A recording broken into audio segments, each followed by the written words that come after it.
Every day, thousands of Americans receive credit card offers in the mail. What seems like a harmless envelope, if returned, could send you on a downward spiral into credit card debt. According to USA Today, 59% of baby boomers are currently in debt, and the average family owes $8,000 to credit cards. Most people who sign up for credit cards think, not me. I'm not going to join the 8,000 Americans who have credit card debt. According to the Kiplinger's Personal Finance, that's what Steve and Lucille Martin thought. Steve was a senior vice president of a company. They had their daughter's college paid for, and his wife quit her job to go to grad school. Months later, he lost his job.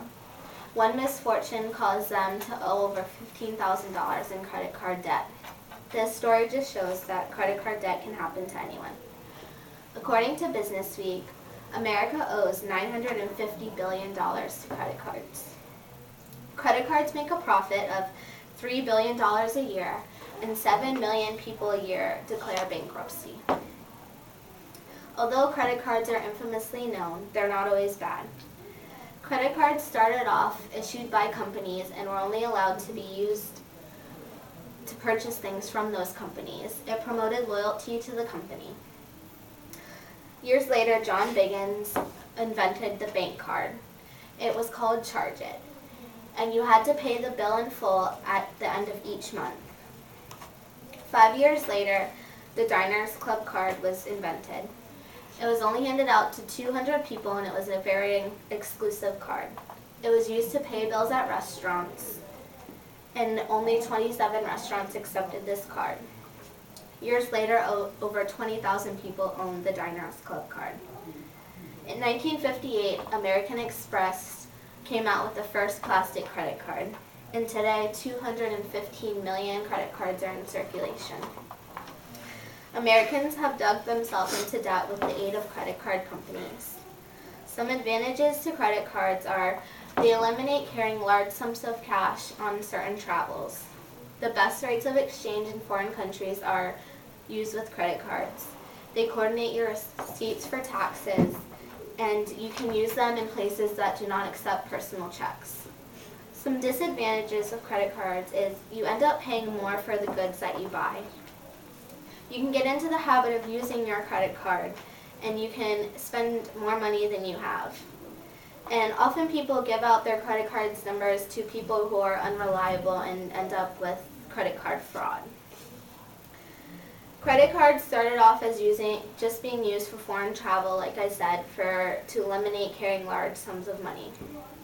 But as debit cards came out and bank cards came out, competition for credit cards increased. So credit cards came out with commercials. Most of the credit card commercials show how easy it is to swipe a piece of plastic and how inconvenient it is to pay with cash. Also, a lot of credit card companies have come out with the rewards program. They offer you airline miles, gas, and hotels. But what people don't look into is that you have to spend $5,000 a year to even break even with these. And 41% of people don't even use their rewards.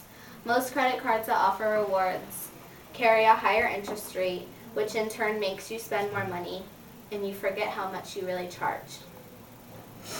Also, another side effect of credit cards is impulse buying. People just buy things that they see, think, oh, I don't have enough cash, I'll just use my credit card. They don't feel the effects of the impulse buying until later when the credit card bill comes in the mail. One myth about credit cards is that you don't need them to rent a car, build credit, or shop online. Debit cards serve the same purpose without letting you spend as much money. Last year, Americans charged $1.5 trillion in credit cards. According to USA Today, Senator Robert Menendez wants to ban the issuing of credit cards to unemployed kids and college students. And according to the New York Times, credit cards have increased the availability, which caused the late fees to rise to $35 from the $13 it was in 1994. There are smart ways to use a credit card if you must have one. First, stay within your limit. Don't purchase things that you can't afford or that you don't necessarily need. The less cards, the better.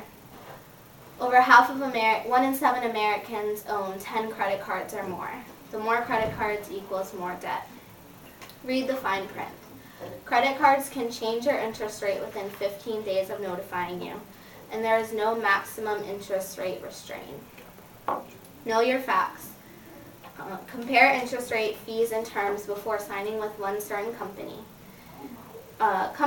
Credit card company can increase your interest rate up to 20% if you miss one payment, even on a card that's not even with that specific company.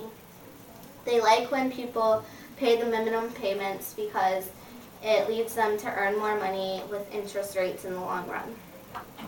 Try to avoid cash withdrawal with your credit cards because it can cause up to 21% increase. And be demanding. Since credit card competition is so high, credit card companies are scared that you'll leave them and go to their competitors. So if you pay your bills on time, most of the time if you call them and talk to them, they'll lower your interest rates.